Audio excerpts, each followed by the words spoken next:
Nagsagawa ng forced evacuation sa mga lugar sa Valenzuela na malapit sa Tulyahan River bilang pag-iingat sa posibleng pag-apaw ng tubig sa Lamesa Dam. Sa gitna ng paglikas ng mga apektadong residente, isang bangkay ng lalaki ang nakita ng mga otoridad sa ilog. Makibalita tayo kay CJ Turida. Sa kasagsagan ng isinasagawang forced evacuation sa Malabon at Valenzuela, isang palutang-lutang na katawan ng lalaki ang nakita sa Tulyahan River. Bandang alas 9 kaninang umaga, nakita ng kawani ng Valenzuela River Patrol ang bangkay. Hindi pa malinaw kung saan nanggaling ang bangkay. Kasalukuyan na itong iniimbestigahan ng SOCO. Samantala, mahigit 300 pamilya o mahigit 900 individual ang inilikas sa Valenzuela National High School at Constantino High School. Ito ay para makapaghanda para sa posibleng pag-apaw ng tubig mula sa Lamesa Dam. Pero may ilan pa ring nagmatigas at ayaw umalis sa kanilang mga bahay. Nakahanda naman daw ang mga otoridad sa pag-rescue sa mga residenteng ayaw umalis. Bahagya namang bumaba ang antas ng tubig sa Lamesa Dam kaninang umaga.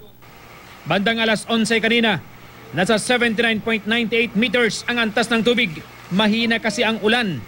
Gayunman, naka-red alert pa rin ang dam dahil malapit na ang tubig sa spilling level na 80.15 meters.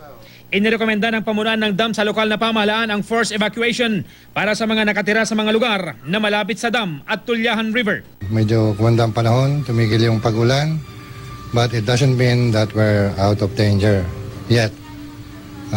Very slim yung margin natin. We're still 17 centimeters below the overflow level, and any significant rainfall in the coming hours could still make the reservoir overflow. Sa Marikina, hindi pa man umabot sa critical level ang antas ng tubig sa Marikina River. Nakahanda pa rin daw ang mga lokal na opisyal at mga residente. May ikot-ikot po kami dito sa nasuko pa ng barangay Tumana na kung sakali pong tumaas ito, nag-aabiso po kami sa mga mamamayan dito. Ang mga nakatira naman malapit sa creek, marami na raw natutunan sa mga nagdaang bagyo, kaya handa na raw sila kahit hindi pa tumataas ang tubig sa ilog. Sa Maynila, may gale warning pa rin dahil sa malalaking alon. Ipinagbabawal pa rin ang pagpalaot ng maliliit na sasakyang pandagat sa Manila Bay. May pailan-ilan na ring namasyal sa Baywalk nang saglit na tumila ang ulan kaninang umaga. Malayo ito sa sitwasyon kagabi. Ang mga bangka, itinali na sa breakwater. Marami ang apektado ng baha sa ilang kalsada.